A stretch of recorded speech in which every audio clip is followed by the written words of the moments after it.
കോടിയേരി ബാലകൃഷ്ണൻ അദ്ദേഹം നിലവിൽ നിയമസഭയ്ക്ക് മുന്നിൽ നിന്ന് സംസാരിക്കുന്നു. LDF പ്രതിഷേധ വേദിയിൽ നേരത്തെ അഴിമതി ആരോപണത്തിന് വിധേയനായ ധനകാര്യമന്ത്രി KM മാണിക്കെതിരെ രജിസ്റ്റർ ചെയ്ത കേസ് വ്യക്തമായ തെളിവുകളുണ്ട് എന്ന് കോടതി കണ്ടെത്തിയതിൻ്റെ അടിസ്ഥാനത്തിൽ അദ്ദേഹത്തിൻ്റെ പേരിൽ തുടരന്വേഷണം വേണം, കുറ്റവിചാരണയ്ക്ക് വിധേയമാകേണ്ടുന്ന നടപടികളിൽ അദ്ദേഹം ഏർപ്പെട്ടിട്ടുണ്ട്, പ്രഥമദൃഷ്ട്യാ കുറ്റം ചെയ്തിട്ടുണ്ട് എന്ന് കോടതി കണ്ടെത്തിയതിനെ തുടർന്നാണ് പിടിച്ചു നിൽക്കാൻ എല്ലാ ശ്രമങ്ങളും നടത്തി പരാജയപ്പെട്ടപ്പോൾ KM മാണിക്ക് മന്ത്രിസ്ഥാനം രാജിവെക്കേണ്ടി വന്നത്. അന്ന് 1 കോടി രൂപ വാങ്ങിയ മാണി രാജിവെക്കേണ്ടി വന്നു. 10 കോടി രൂപ വാങ്ങിയ ബാബു മന്ത്രിസഭയിൽ തുടരുകയാണ്. ബാർ കുംഭകോണത്തിൽ 2 സന്ദർഭങ്ങളിലായിട്ടാണ് ഇവിടെ അഴിമതി നടത്തിയിട്ടുള്ളത്. അടച്ചിട്ട ബാറുകൾ തുറന്നു കിട്ടാൻ വേണ്ടി നടന്ന കൈക്കൂലി ഒരു ഭാഗത്ത്, ബാർ ലൈസൻസ് ഫീസ് കുറച്ചു കൊടുക്കുന്നതിൻ്റെ പേര് നടത്തിയ അഴിമതി മറ്റൊരു ഭാഗത്ത്, ബാബു നടത്തിയ അഴിമതി ബാർ ലൈസൻസ് ഫീസ് വർദ്ധിപ്പിക്കാൻ പോകുന്നു 30 ലക്ഷം രൂപയായിട്ട്. അത് കുറച്ച് തരണമെങ്കിൽ നിങ്ങളെല്ലാവരും കൂടി ചേർന്ന് ഒരു 10 കോടി രൂപ സമാഹരിച്ച് നൽകണം എന്നാണ് ആവശ്യപ്പെട്ടത്. ആ 10 കോടി രൂപ സമാഹരിക്കുന്നതിൻ്റെ ഭാഗമായി ബാർ ഉടമസ്ഥന്മാർക്ക് 30 ലക്ഷം എന്നുള്ളത് 23 ലക്ഷമായി കുറച്ചു കൊടുത്തു. ഇതിൻ്റെ ഫലമായി ഓരോ ബാർ മുതലാളിക്കും 7 ലക്ഷം രൂപ വീതം ലാഭം കിട്ടി. 700-ൽ പരം ബാറുകൾ അന്ന് സംസ്ഥാനത്തുണ്ടായിരുന്നു. സംസ്ഥാന ഖജാനാവിന് 49 കോടി രൂപ നഷ്ടം. ആ 49 കോടി രൂപയിൽ നിന്ന് 10 കോടി രൂപ ബാബുവിൻ്റെ പോക്കറ്റിലേക്ക്. അത് സംബന്ധിച്ച വ്യക്തമായ തെളിവുകളാണ് പണം കൊടുത്ത ബാർ മുതലാളിമാർ വിജിലൻസ് DYSPക്ക് സമർപ്പിച്ച മൊഴികളിലുള്ളത്. ഇതിൻ്റെ അടിസ്ഥാനത്തിൽ വിജിലൻസ് DYSP തന്നെ അന്വേഷണം നടത്തി സമർപ്പിച്ച റിപ്പോർട്ടിൽ പറയുന്നു 27 കോടി രൂപ സമാഹരിച്ചിട്ടുണ്ട്. ആ 27 കോടി രൂപ ആർക്കൊക്കെ നൽകി എന്നതിനെക്കുറിച്ച് അന്വേഷിക്കാൻ വിജിലൻസ് തയ്യാറാവുന്നില്ല. ആ 27 കോടി രൂപയിൽ നിന്നാണ് 10 കോടി രൂപ ബാബു കൈപ്പറ്റിയത്. അതിൽ ബിജു രമേശ് നേരിട്ട് സെക്രട്ടേറിയറ്റിൽ പോയി മന്ത്രിയുടെ ആഫീസിൽ പോയിട്ടാണ് അതിൻ്റെ ഒരു ഗഡു 50 ലക്ഷം രൂപ നൽകിയത്. മന്ത്രിയുടെ നിർദ്ദേശപ്രകാരം മന്ത്രിയുടെ PA ആ പണം വാങ്ങിവെക്കുകയും വൈകുന്നേരം ആ തുക മന്ത്രിയുടെ PA മന്ത്രി പോകുന്ന സന്ദർഭത്തിൽ മന്ത്രിയുടെ കാറിൽ, സ്റ്റേറ്റ് കാറിൽ ഡിക്കിയിൽ വെച്ചു കൊടുക്കുന്ന രംഗം വരെ വിജിലൻസിന് മുമ്പിൽ DYSPക്ക് മുമ്പിൽ അവതരിപ്പിച്ചു. ഇത്ര വ്യക്തമായ തെളിവുകൾ ലഭിച്ചിട്ടും ബാബുവിനെതിരെ കേസില്ല. KM മാണി പറഞ്ഞു തനിക്കെതിരെ കേട്ടുകേൾവിയുടെ അടിസ്ഥാനത്തിൽ കേസെടുത്തു. ബാബുവിൻ്റെ പേരിൽ വ്യക്തമായ തെളിവുകളുണ്ട് എന്ന് KM മാണി തന്നെ പിന്നീട് പറയുന്ന സ്ഥിതിയുണ്ടായി. ഇങ്ങനെ 2 മന്ത്രിമാർക്ക് ഉമ്മൻചാണ്ടി ഭരണത്തിൽ 2 തരം നീതി, ഒരു പന്തിയിൽ 2 ഭക്ഷണം. ഇതാണ് UDF ഭരണത്തിൽ ഇവിടെ നടക്കുന്നത്. ഈ 10 കോടി രൂപ അഴിമതി കാണിച്ച ബാബുവിനെ മന്ത്രിസ്ഥാനത്ത് നിന്ന് പുറത്താക്കണം. ബാബുവിനെ മന്ത്രിസ്ഥാനത്ത് സംരക്ഷിക്കാൻ വേണ്ടിയിട്ടാണ് വിജിലൻസ് അന്വേഷണം അട്ടിമറിച്ചിരിക്കുന്നത്.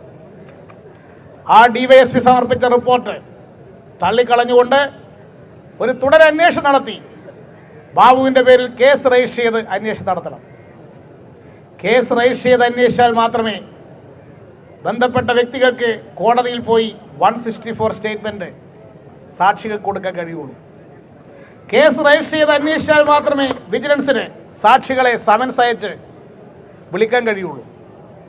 അത്തരം ഒരു അന്വേഷണം നടത്താതെ ബാബു കോൺഗ്രസ് മന്ത്രിയായതുകൊണ്ട് ബാബുവിനെ രക്ഷിക്കുക, മുഖ്യമന്ത്രിയുടെ അടുത്ത അനുയായി ആയതുകൊണ്ട് ബാബുവിനെതിരെ കേസെടുക്കാൻ പാടില്ല എന്ന മുഖ്യമന്ത്രിയുടെ നിർദ്ദേശമാണ് രമേശ് ചെന്നിത്തല നടപ്പാക്കിയിരിക്കുന്നത്.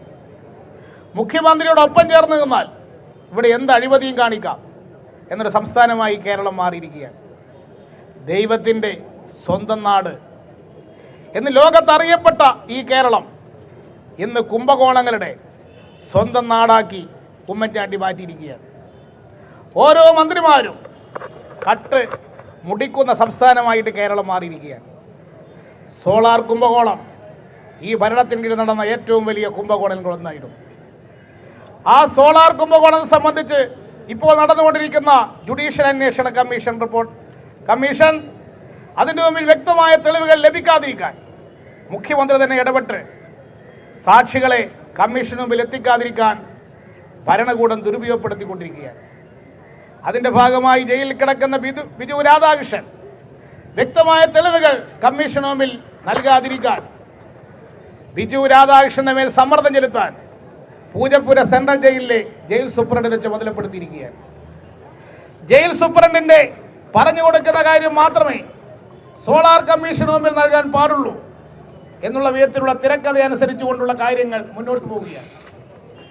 ആ കമ്മീഷൻ ലഭിച്ചുകൊണ്ടിരിക്കുന്ന ഓരോ വിവരങ്ങളും സോളാർ അഴിമതിയിൽ ഉമ്മൻചാണ്ടിക്കുള്ള പങ്ക് അസന്നിഗ്ധമായി പുറത്തു വരുന്ന വിധത്തിലാണ് കമ്മീഷന് മുമ്പിൽ തെളിവുകൾ ലഭിച്ചുകൊണ്ടിരിക്കുന്നത്. ടൈറ്റാനിയം കുംഭകോണ കേസ്, അതിൻ്റെ തുടരന്വേഷണവും ഈ സർക്കാർ അട്ടിമറിച്ചു. ഇങ്ങനെയുള്ള ഓരോ കുംഭകോണ കേസുകളും വിജിലൻസ് വകുപ്പിനെ കോൺഗ്രസ് വൽക്കരിച്ചുകൊണ്ട് അട്ടിമറിക്കുന്ന സ്ഥിതിവിശേഷമാണ് നാം ഇന്ന് സംസ്ഥാനത്ത് കണ്ടുകൊണ്ടിരിക്കുന്നത്. സൈൻ ബോർഡ് അഴിമതി കേസ്, അതിൻ്റെ അന്വേഷണവും അട്ടിമറിച്ചിരിക്കുകയാണ്. UDF ഭരണത്തിന് കീഴിൽ അഴിമതിക്കാർ വാഴുന്ന സംസ്ഥാനമായി കേരളം മാറിക്കഴിഞ്ഞിരിക്കുകയാണ്. ഇത് നോക്കി നിൽക്കാൻ നമുക്ക് സാധിക്കില്ല. അഴിമതിക്കെതിരെ ശബ്ദിച്ചതിൻ്റെ പേരിൽ നിയമസഭയിൽ KM മാണി ബഡ്ജറ്റ് അവതരിപ്പിക്കാൻ പാടില്ല എന്ന നിലപാട് സ്വീകരിച്ചപ്പോൾ അന്ന് നിയമസഭ ഒരു ചോരക്കളമാക്കി മാറ്റി. പ്രതിപക്ഷ MLA-മാരെ നിയമസഭക്കകത്തിട്ട് വാച്ചൻ വാർഡിനെ ഉപയോഗിച്ച് തല്ലി. നമ്മുടെ പ്രിയപ്പെട്ട വനിതാ MLA-മാർ അവരെ നിയമസഭക്കകത്തിട്ട് ആക്രമിച്ചു. വനിതാ MLA-മാരെ വസ്ത്രാക്ഷേപം ചെയ്തു. വനിതാ MLA-മാരുടെ സ്ത്രീത്വത്തെ അപമാനിക്കുന്ന വിധത്തിലുള്ള ആക്രമണങ്ങൾ നടത്തിയിട്ട് അതിനെതിരായി കേസ് പോലും ചാർജ് ചെയ്യാൻ ഈ കേരളത്തിൽ ഉമ്മൻചാണ്ടി സർക്കാരിന് കഴിഞ്ഞില്ല. ആ വനിതാ MLA-മാർ കോടതിയിൽ പോയി പരാതി കൊടുത്തപ്പോൾ കോടതിയാണ് ആ ബന്ധപ്പെട്ട കോൺഗ്രസ് MLA-മാർക്കെതിരെ ഇന്ന് കേസ് രജിസ്റ്റർ ചെയ്തിരിക്കുന്നത്. കോടതിയാണ് കേസ് രജിസ്റ്റർ ചെയ്തത്. എന്നാൽ ഇടതുപക്ഷ MLA-മാരായ 6 പേർക്കെതിരെ ക്രൈംബ്രാഞ്ചിനെ ഉപയോഗിച്ചുകൊണ്ട് PDPP നിയമം അനുസരിച്ച് കേസെടുത്തിരിക്കുകയാണ്. 6 ഇടതുപക്ഷ MLA-മാർ. ഉമ്മൻചാണ്ടി ധരിച്ചത് ഇടതുപക്ഷത്തിലെ MLA-മാർക്കെതിരെ കേസെടുത്താൽ PDPP കാണിച്ച് ഇടതുപക്ഷത്തെ വരട്ടാം എന്നാണ് ഉമ്മൻചാണ്ടി ഉദ്ദേശിക്കുന്നത്. 6 MLA-മാർക്കല്ല, ഞങ്ങൾ 66 MLA-മാർക്കെതിരായും PDPP പ്രകാരം കേസെടുത്താലും ഈ അഴിമതിക്കെതിരായ പോരാട്ടം നിയമസഭക്കകത്തും നിയമസഭയ്ക്ക് പുറത്തും ഇടതുപക്ഷം തുടരും. ഇത്തരം പ്രശ്നങ്ങൾക്ക് വേണ്ടി അഴിമതിക്കെതിരെ പോരാടി എത്ര കാലം ജയിലിൽ കിടക്കേണ്ടി വന്നാലും ജയിലിൽ കിടക്കാൻ ഇടതുപക്ഷ ജനാധിപത്യ പ്രസ്ഥാനം തയ്യാറാവും. അഴിമതിക്കെതിരായ പോരാട്ടത്തിൽ തൂക്കുമരത്തിൽ കയറേണ്ടി വന്നാൽ പോലും ഈ ഉമ്മൻചാണ്ടി സർക്കാരിൻ്റെ അഴിമതിക്ക് മുമ്പിൽ ഈ ഇടതുപക്ഷം കണ്ണടക്കാൻ പോകുന്നില്ല. ശക്തമായ പോരാട്ടം ഈ കേരളത്തിൽ വളർന്നു വരും. അതിൻ്റെ ഭാഗമാണ് തദ്ദേശ ഭരണ സ്ഥാപന തിരഞ്ഞെടുപ്പിൽ ജനങ്ങൾ UDF-ന് തിരിച്ചടി കൊടുത്തത്. അതിൽ നിന്ന് പാഠം പഠിച്ച് ബാബുവിനെ മന്ത്രിസ്ഥാനത്ത് നിന്ന് മാറ്റി നിർത്തി ഒരു അന്വേഷണത്തിന് ഉത്തരവിടാൻ മുഖ്യമന്ത്രി ഉമ്മൻചാണ്ടി ഇനിയും തയ്യാറാകുന്നില്ല. നിഷ്പക്ഷമായ അന്വേഷണം നടത്തിയാൽ ഉമ്മൻചാണ്ടി കൂടി പ്രതിയാകും. എന്തുകൊണ്ടാണ് ഈ അന്വേഷണം അട്ടിമറിക്കാൻ മുഖ്യമന്ത്രി നേതൃത്വം കൊടുക്കുന്നത്? ഈ സാഹചര്യത്തിൽ അഴിമതിക്കെതിരായി ഇടതുപക്ഷം ഏറ്റെടുത്തിരിക്കുന്ന ഈ പോരാട്ടം വിവിധ രൂപത്തിൽ ഇനിയും തുടരും. ബാബുവിനെ കൊണ്ട് രാജിവെപ്പിക്കുന്നവരെ KM മാണിക്കെതിരായി ചാർജ് ചെയ്ത കേസിൽ അദ്ദേഹത്തിനെതിരായ നിയമ നടപടികൾ പൂർത്തിയാക്കുന്നവരെ ഇടതുപക്ഷത്തിൻ്റെ പോരാട്ടം മുന്നോട്ട് പോകും. അതിൻ്റെ ഭാഗമായി ഇന്ന് നടക്കുന്ന സമരത്തിൽ പങ്കെടുത്ത എല്ലാ സഖാക്കളെയും അഭിവാദ്യം ചെയ്തുകൊണ്ട് ഞാൻ എൻ്റെ വാക്കുകൾ നിർത്തുന്നു. അഭിവാദ്യങ്ങൾ.